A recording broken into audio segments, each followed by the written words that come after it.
Plasterhouse is a place for kiddies to be essentially while they're in plaster casts. So it started with a lot of extra orthopedic cases that we couldn't house after they'd had surgery. So we have kids here who are after orthopedic surgery, after plastic surgery, and after pediatric neurosurgery, so spina bifida and hydrocephalus.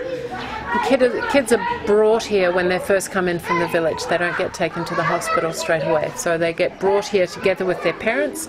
The parents see where the kids are going to stay, and then they leave them here and they get looked after.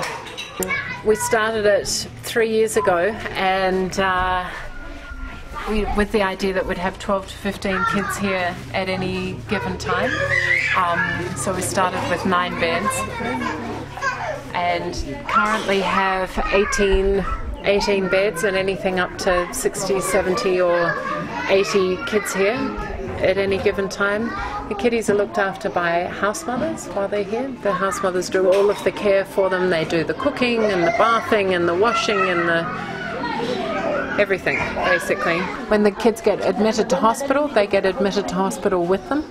And so sometimes a house mother will be in there and looking after up to 10 kids at a time. The main problem is actually convincing the parents that the kids can really get the treatment and they can get normal and they can do whatever.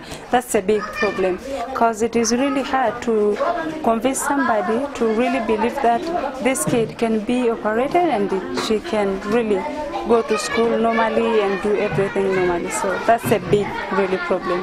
I find it inspiring for the kids to have somewhere to recuperate from their surgery that's safe and that they can be happy and that their parents know that they're looked after. It's really awesome. Both of these kids are from the plastic surgery clinic, and they've both had their burn scar contractures released of their elbows. So this one has had the burn scar contracture released here and has a splint on now.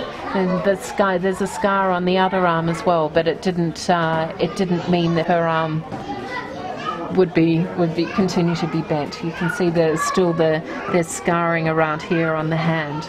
So they do a relatively simple operation to sort of open the skin up and then straighten it out. And we have to keep it splintered for usually about 4 weeks, and then they go into night splints. So even when they go home, they use the arm during the day, and then they wear night splints in the night time.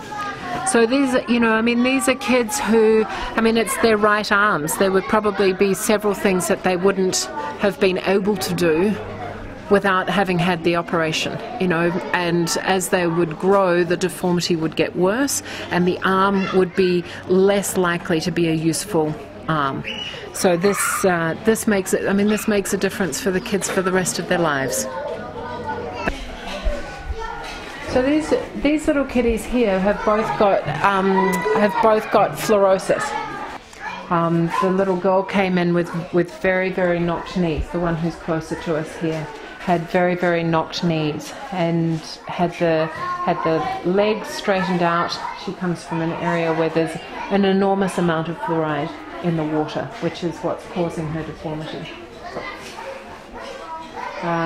The other little boy has got a congenital malformation of his bones, which did mean that he was getting the bowing as well. But his problem is more congenital than it is because of the fluoride in the water. They're both on about their week 5 now, so they're starting to probably itch to get out of bed a little bit and get out running with the rest of the kids.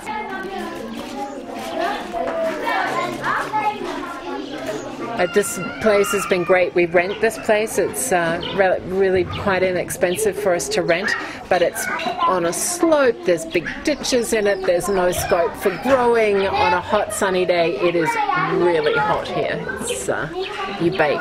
And when it rains, likewise, there's sort of very few places that you can be.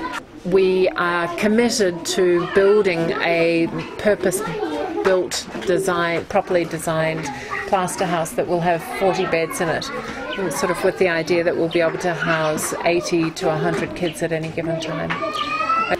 I guess, it feels great to have started something that really is meeting a need that there was here. I think that because it's been going now for 3.5 years, if there wasn't a need, then we would have closed long ago.